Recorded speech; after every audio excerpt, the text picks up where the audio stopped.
Mr. Attorney General, thanks so much for joining us here at the Reagan Library. We really appreciate it. An important question we thought we'd ask you is, from all your time as Attorney General and working under President Reagan, what do you think was the single most important decision that President Reagan made during his presidency that has withstood the test of time and to this day still benefits Americans?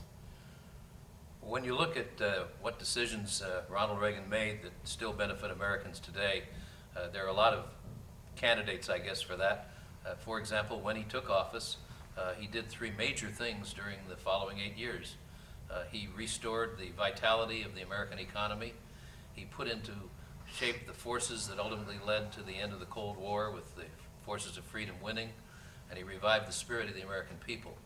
But I think the most enduring thing that he did and the decision that he made was his decisions about the appointment of judges, and particularly his approach to judging.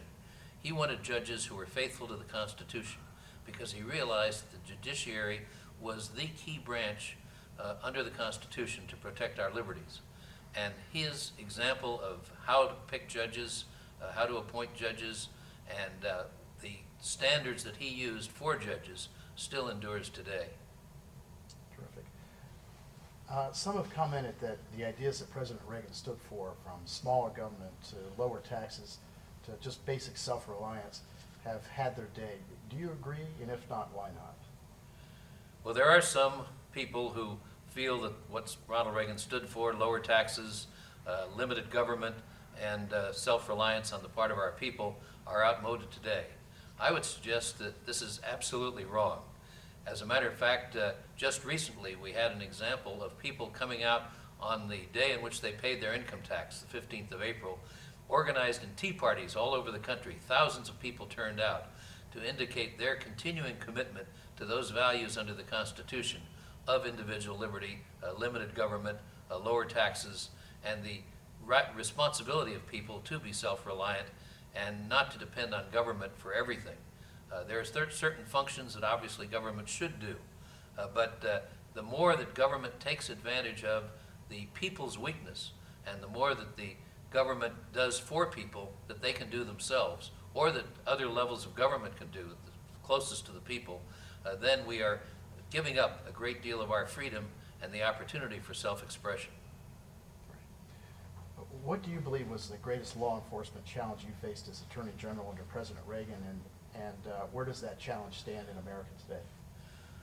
During the time that I was Attorney General, the three principal challenges were terrorism, organized crime, particularly on the international level, and drug abuse and drug trafficking. Of all of these three, I think the drug abuse and drug trafficking was the most serious. At that time, we had reached a peak of drug use in the United States as well as in drug trafficking around the world with the drugs coming into the United States. Ronald Reagan in 1982 set forth a strategy to deal with this problem.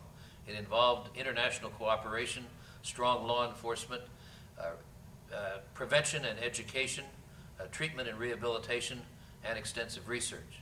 As a result of this strategy and a major emphasis by the President and those who worked for him in the various departments of the government, we were able to reduce drug abuse in the United States by over 50% in the decade between 1982 and 1992.